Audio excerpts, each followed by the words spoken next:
Hey guys, what's up? Shaky Subtotal here with another Black Ops 2 video. This time I'm gonna be last time I was talking about what does winning really mean in Call of Duty, and I kind of gave you a thought-provoking question that might actually make you guys think a little bit. Yeah, I know, man. I'm a Call of Duty player. I don't need to think. Just point the gun and shoot, right? Yeah. But this time it's gonna be about what makes you a good player. We already talked about winning. Now it's about what makes you a good player. Is it your kill death ratio? Most people would say that. They'd be like, if you went up to ask somebody, "Hey, are you good at this game?" They'd probably be like, "Oh, I have a good kill death ratio. I'm 1.35. Let's say, random numbers again. Not really using any examples specifically, but so yeah, they could say, "Oh, I have a kill death of 1.35."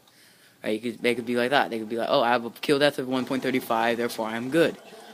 But I mean, are they really good, or could they? Because I mean, there's a lot of factors that can factor in. Like, they could be a kill whore, or any of you that aren't familiar with that term, kill whoring basically means you're playing. Let's say not team deathmatch. That's a bad example. You're allowed to kill whore in team deathmatch. So let's say you're playing domination, right?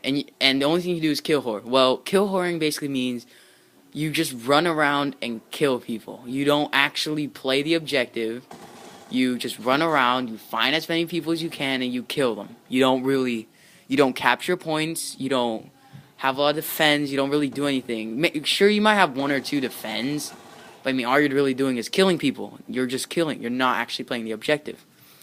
But, so, there's a lot of things that can factor in. Like, people would think, oh, that makes you a noob, or something else. I don't even know, but yeah, that doesn't necessarily mean you're a good player if you all you do is kill whore. I mean, playing the objective is a whole nother part of being a good player. So there's the other portion, win-loss ratio. Let's say you have a win-loss ratio of over 2. Let's say for every game you lose, you win 2 games. Now that is an extremely good win-loss ratio, and I myself don't have that win-loss ratio. But yeah, what if someone was like, "Oh, how good are you?" It's like, "What? Like, how good are you?" "Oh, I have a win-loss ratio of like 2.45. That's my win-loss ratio." When you're gonna be like, "Oh, that's cool," but you look at their KD and they're like .34, and their best weapon is like a sniper rifle. So you could be like, "Well, you're probably like, there's a chance they could just be playing objective games, and all they're doing is camping." So a lot of factors factor in when you're asked, are you a good player? It's not just simple, oh, I kill a bunch of people, I'm good. Because you could always lose and still be good at this game, or you could always win but still be bad at this game. I mean, there's a lot of factors that can factor in. I mean, campers. If you're a good camper and you're good at camping, you can actually get a really good KD. You might have low rep or something like that. Well, I'm mostly talking Xbox right now because I myself have an Xbox. I don't know what it is on PlayStation, but let's just go with let's say no one likes you, like you camp and no one likes you. They're all like, "Oh, noob." I mean, yeah, that doesn't necessarily mean you're good at this game. Just because you're good at this game doesn't mean that you have a high KD or something. So that's all questions and factors that can factor in when you're asked, are you a good player? Sure, most of you would be like, well, I have both a high KD and a high win-loss. Well then, congratulations.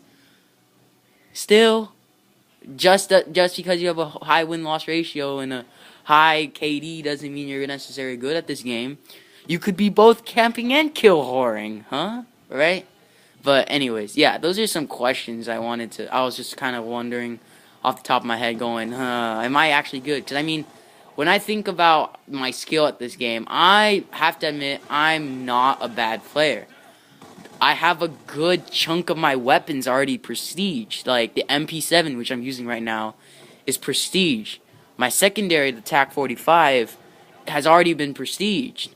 I have a lot of weapons that have already been prestiged, but does that make me a good player? Sure, I picked this is a really good game of mine. I think I went like 20-something and 14, I think so. But, yeah, does that make me a good player? That I can I have these weapons prestige. Maybe all I'm doing is camping, or all I'm doing is like, I mean, I know Black Ops 2 has a really big thing against boosting. Like, it's really, really hard to boost now. Like, I think custom games you can't.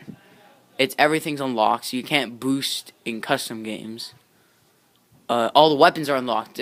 Camos and stuff are not yet, but all attachments are unlocked. Everything is unlocked, so you can't really boost in custom games.